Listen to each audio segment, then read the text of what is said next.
Okay, we're going to pick up back with Chapter 6 in Part 2 with our discussion of impulse. Last we talked about was that impulse was our capital J, and impulse equaled either the force net times delta T or change in momentum. Now, if you notice the units I have here, so this unit for impulse is a Newton times a second, or we have a kilogram meter per second. So you might ask yourself, wait, if those two quantities are equal, shouldn't the units be equal? Well, let's break down what a Newton is. We know that a Newton is a kilogram meter per second. So here we have a Newton times a second. So we have a kilogram meter per second, and that's squared, times a second. So that second cancels with one of those. So we get a kilogram meter per second, which is the same units. So it doesn't matter if I write it as a Newton times a second, if I'm dealing with a force, or if I'm dealing with a change in momentum, a kilogram meter per second. It is a vector quantity. It points in the same direction as your net force. So if it's in the positive direction, it's positive. If it's in the negative direction, it's going to be negative. Okay, let's look at a problem. So we're disgusted with your computer and you give it a whack.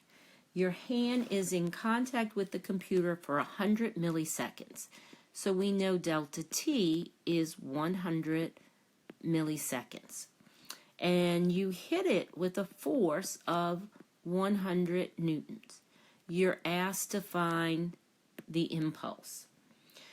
Okay, well, you know that the impulse is the net force times delta T.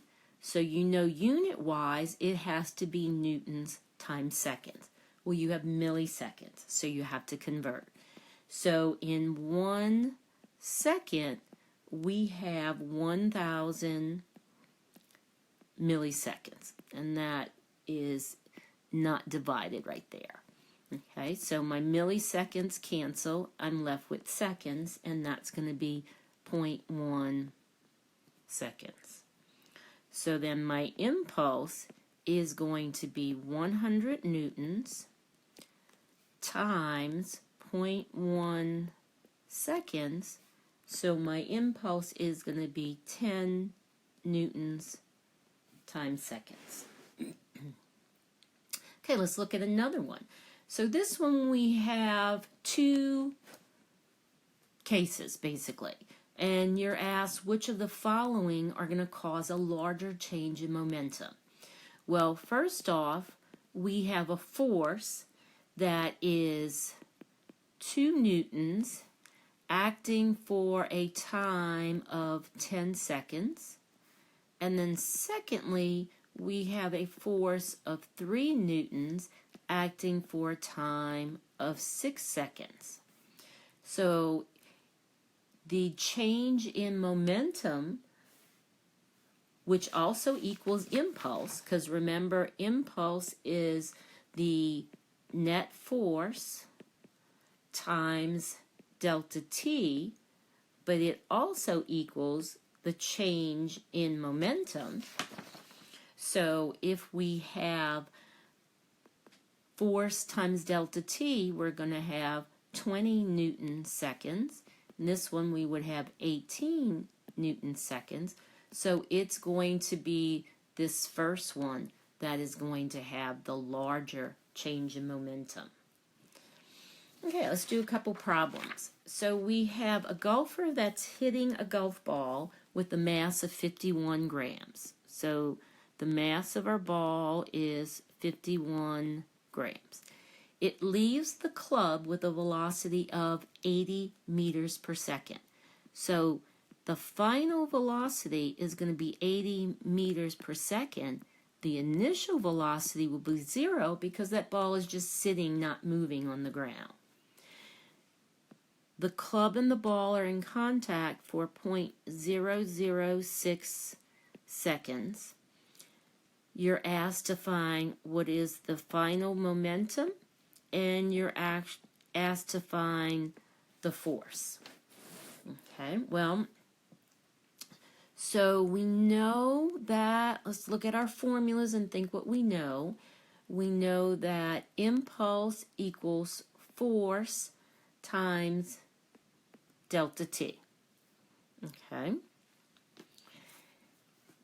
And we also know that the change in momentum equals force times delta T. So let's see, I know initial, I know final velocity, and I know mass. But there's one thing I'm forgetting to do, and that is convert grams to kilograms. So that's going to be 0.051 kilograms. Remember, you always want to think of your units. So we're wanting to find the net force. So let's divide both sides by delta T, and then we're going to have force is going to be the change in momentum, which is going to be mass times velocity final minus mass times velocity initial over delta T. So my mass is 0.051 kilograms. My final velocity is 80 meters per second. My mass is 0.051 kilograms, but my initial velocity is 0. So this whole term is going to get X'd out. My time is 0.006 seconds. So my force is simply going to be 680 newtons. Now let's come up to the top, my final momentum is going to be the mass times velocity. So my mass is 0.051 kilograms, and my velocity is 80 meters per second. So my final momentum is going to be 4.08 kilograms meters per second. Okay, next one. We have, you're hitting a stationary 0.4 kilogram pool ball. So we have the mass is 0.4 kilograms of our ball. Our force is 100 newtons, and our time is 0.10 seconds. You're asked to find the final speed. So we know if I'm looking for final speed, somehow another momentum has to come into play, because momentum would be the mass times the initial, the mass times the final. So we're given a force, we're given a time. We know that force times time equals the change in momentum. Okay, so we're given force, we're given time. So we can say that our force is 100 newtons times our time is 0.10 seconds equals our change in momentum, which just up here I'll write, remember, change in momentum equals mass times velocity final minus mass times velocity initial. So we have our mass, which is 0.4 kilograms. We don't know what our final velocity is, and that's going to be subtracted from our mass, which is 0.4 kilograms. Now, our ball was initially stationary, so we know that our initial velocity was 0. So that's going to be times 0. So this whole side's going to go away, and we're going to have 10 kilograms meters per second equals 0.4 kilograms times final velocity. Divide both sides by 0.4 kilograms. Notice kilograms cancel, so VF is going to equal 25 meters per second. Notice how from this step to this step I automatically converted, I shouldn't say converted, I rearranged the units.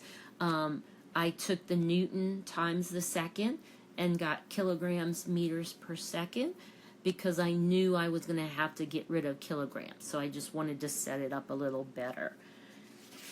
Okay, let's do one more problem with this, and that is we have a 0.2 kilogram ball, so we know that our mass is 0.2 kilograms. It falls to the pavement and rebounds, so we know the ball is falling initially downward, which would be a negative direction, then it rebounds and it goes upward in a positive direction. So the ball speed is 20 meters per second just before it hits the ground. So initially it's going to be a negative 20 meters per second. Okay. And it's 15 meters per second just after it leaves the ground. So my final is going to be a plus 15 meters per second. We're asked to find the ball's change in momentum, and you're asked to find the ball's impulse. Well, we know that the change in momentum is going to be mass times velocity final minus mass times velocity initial. So my mass is 0.2 kilograms. My final velocity is a plus 15 meters per second minus my mass is 0.2 kilograms times initially it's a negative 20 meters per second. So my change in momentum is going to be 7 kilograms meters per second. Now you're also asked to find momentum, but remember from our formulas we know that momentum equals the change in momentum. Impulse is the change in momentum. So we can say that our impulse also equals 7 kilograms meters per second. Okay, this ends part 2 of chapter 6.